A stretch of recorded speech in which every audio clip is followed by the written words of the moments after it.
Hello बच्चों, welcome to my channel. बेटा आज हम chapter 2 forms of business organisation शुरू करने वाले हैं। अगर आप इस चैप्टर को रट रट के परेशान हो गए हो तो अगले 10 मिनट के लिए अपनी टेक्स्ट बुक बंद कर दीजिए बेटा, क्योंकि हम करेंगे अपने रियल लाइफ एग्जाम्पल से इन चीज़ों को समझेंगे कि फॉर्म ऑफ बिजनेस ऑर्गेनाइजेशंस कितने तरह की होती हैं, कैसे कैसे शुरू करते हैं। सपोज मैंने एक एग्जाम्पल लिया, मैंने कहा कि एक मोमोज की शॉप शुरू करनी है मेरे को। ठीक है, मोमोज की शॉप से लेकर रिलायंस जैसी बड़ी कंपनी को जब भी मैं शुरू करूंगी तो मेरे को सोचना पड़ेगा कि कौन सा बिजनेस किस तरीके से चलाया जाता है, किस में कितना प्रॉफिट होगा और किस में कितना रिस्क होगा। तो आज हम इसी का क्या करेंगे, पोस्टमार्टम। तो चलिए शुरू करते हैं। Forms of business organisation. तो फर्स्ट ऑफ ऑल मैं आपको पॉइंट्स बता देती हूँ कि आपके पास कौन कौन से फॉर्म्स शुरू होंगे बेटे। फर्स्ट है soul,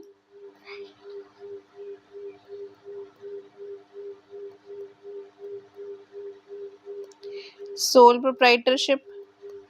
second is joint Hindu family.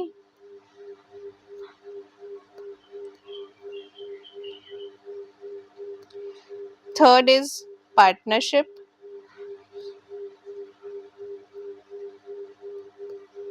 Fourth है बेटा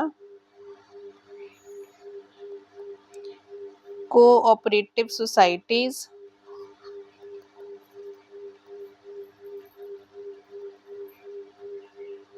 and last is joint stock company.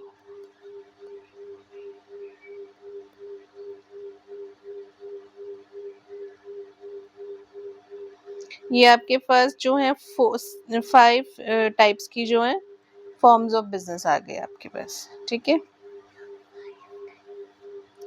हम नॉर्मली इन 5 टाइप्स के बिजनेस का मॉडल्स पढ़ेंगे। ठीक है, आज हम सबसे पहले बात करते हैं, फर्स्ट हमारा जो है सोल प्रोप्राइटरशिप। तो सोल प्रोप्राइटरशिप है तो उसको शुरू करेंगे। मैंने यहाँ पे बड़ा बड़ा लिख दिया सोल प्रोप्राइटरशिप। सोल प्रोप्राइटरशिप का मतलब है सोल इज सिंगल और पार्टनरशिप, प्रोप्राइटरशिप बेटा पार्टनर या ओनर। नाम से ही क्लियर है, सोल मतलब अकेला और प्रोप्राइटर मतलब ओनर। तो ये एक ऐसा बिजनेस है जिसमें एक ही इंसान मैनेज करता है। ठीक है, मैनेज भी यही करेगा।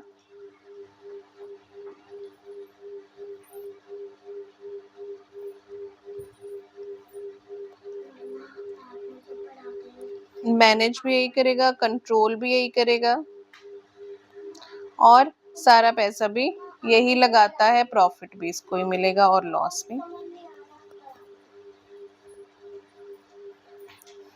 ठीक है, एग्जाम्पल लो, अगर आपके घर के पास सलून है या कोई कन्फेक्शनरी की शॉप है तो वो सब बेटा सोल प्रोप्राइटरशिप के एग्जाम्पल्स हैं। इतना क्लियर हो गया कि सोल प्रोप्राइटरशिप क्या होता है, जहाँ पे एक ही पर्सन मैनेज कर रहा है, कंट्रोल करना है, प्रॉफिट भी उसी का, लॉस भी उसी का है, पैसा भी वही लगा रहा है और उसको ही लॉस भी हो रहा है और प्रॉफिट भी हो रहा है। तो ये सारी चीजें बेटा सोल प्रोप्राइटरशिप में आ जाती हैं। ठीक है, अब हमने क्या करना है, आगे फीचर्स करने हैं बेटे। But will be do features of sole proprietorship.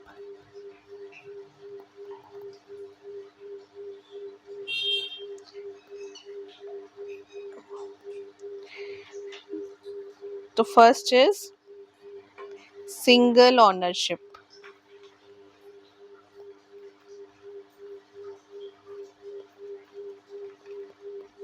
And control.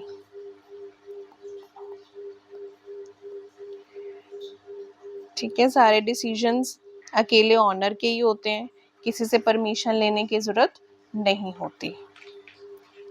Second is no separate entity.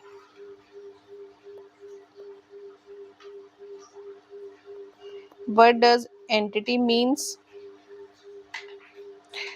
देखो, कानून की नजर में बिजनेस और बिजनेस का ऑनर एक ही होता है। ठीक है, अगर दुकान पर कोई उधारी है तो वो ऑनर को अपनी पॉकेट से ही देना पड़ेगा। ऐसा नहीं है कि आप बिजनेस से लोगे, बिजनेस तो दे ही नहीं सकता क्योंकि बिजनेस और आप तो एक ही हो। ठीक है, तो जो भी लायबिलिटीज हैं वो कौन पे करता है? ऑनर ही देता है। Third is unlimited liability.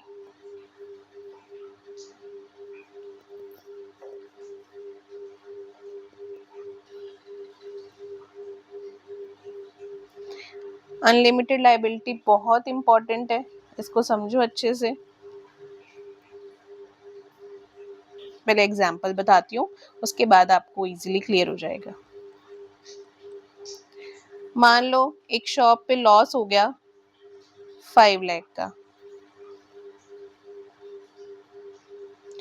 और आपने शॉप का सारा सामान बेच दिया। वो सारा सामान कितने का हुआ? 3 लाख का। तो 5 लाख का लॉस हुआ, 3 लाख का आपने सारा जितना भी एसेट्स था सारा बेच दिया, जितना भी सामान था। तो जो इसमें डिफरेंस बचा है, कितना बचा है? 2 लाख।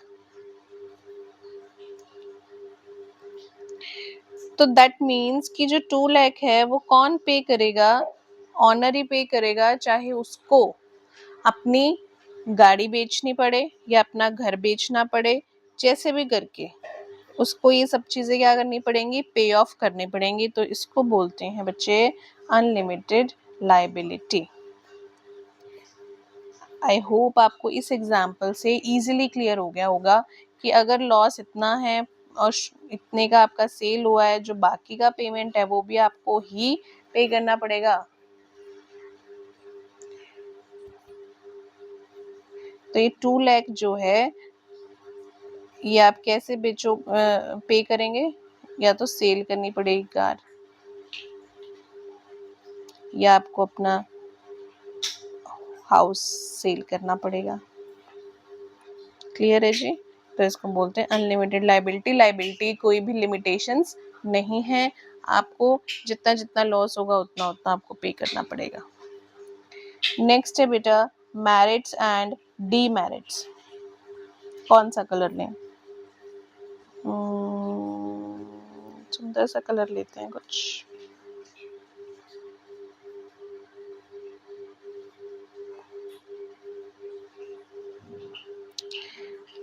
अब हम नेक्स्ट क्वेश्चन कर रहे हैं। नेक्स्ट जो टॉपिक है वो है merits and demerits.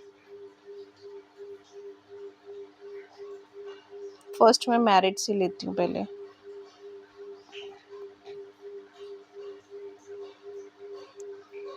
Merits Lee, merits मतलब फायदे है ना, डीमेरिट्स मतलब नुकसान। तो मेरिट्स में सबसे पहले क्या होगा? क्विक डिसीजन, आपको किसी का वेट करने की जरूरत नहीं है, आपका अपना डिसीजन है, किसी से पूछना नहीं पड़ेगा। फिर सेकंड है आपका सीक्रेसी। बिजनेस के सीक्रेट आपको बताने की, किसी को बताना ही नहीं है, नहीं। ठीक है, तो वो क्या हो जाएगी? आपकी मेरिट है ये भी। Direct incentive. इंसेंटिव मतलब जितना भी आपका प्रॉफिट है वो आपका ही है। ये है आपकी मेरिट्स बेटे। मेरिट्स में क्या था? क्विक डिसीजन, आपको परमिशन लेने की जरूरत नहीं है। सीक्रेसी है, ठीक है, सब चीजें आप किसी को जब बताओगे ही नहीं तो पता कैसे लगेंगी? तो वो आपकी बिजनेस के सीक्रेट्स हैं, तो किसी को पता नहीं चलते हैं। डायरेक्ट इंसेंटिव, डायरेक्ट इंसेंटिव में प्रॉफिट सारा आपका ही है। Next is demerits.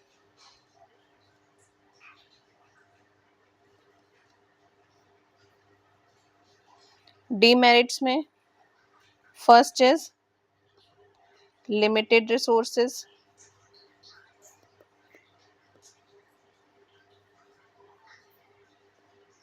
मतलब कैपिटल लिमिटेड लगेगी। कैपिटल लिमिटेड है तो एक्सपेंशन भी धीरे धीरे ही होगी बिजनेस की, बहुत जल्दी तो नहीं हो सकती।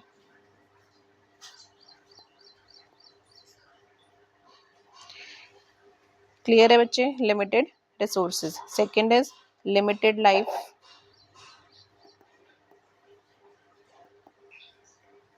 अगर ऑनर को कुछ हो गया, डेथ या इलनेस, बीमार हो गया, तो बिजनेस क्या हो जाएगा? बंद हो जाएगा। नेक्स्ट लिमिटेड मैनेजरियल एबिलिटी,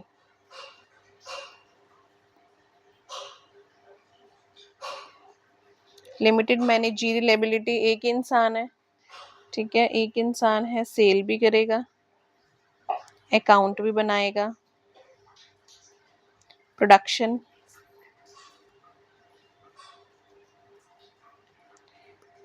तो वो सब चीज़ों में एक्सपर्ट नहीं हो सकता है, क्योंकि वो सेल्स भी करेगा, फिर अकाउंट्स बनाएगा, फिर प्रोडक्शन करेगा, तो वो उसको कोई ना कोई साथ में चाहिए, तो ये एक डीमेरिट होती है।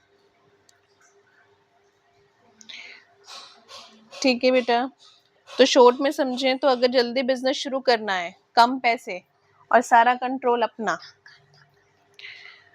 अगर सारा कंट्रोल अपने हाथ में चाहिए तो सोल प्रोप्राइटरशिप बेस्ट है, लेकिन अगर बड़ा बिजनेस करना है तो हमें चाहिए कि हमें पार्टनरशिप या कंपनी, जिसे हम अगले पार्ट में पढ़ेंगे, वो शुरू करेंगे।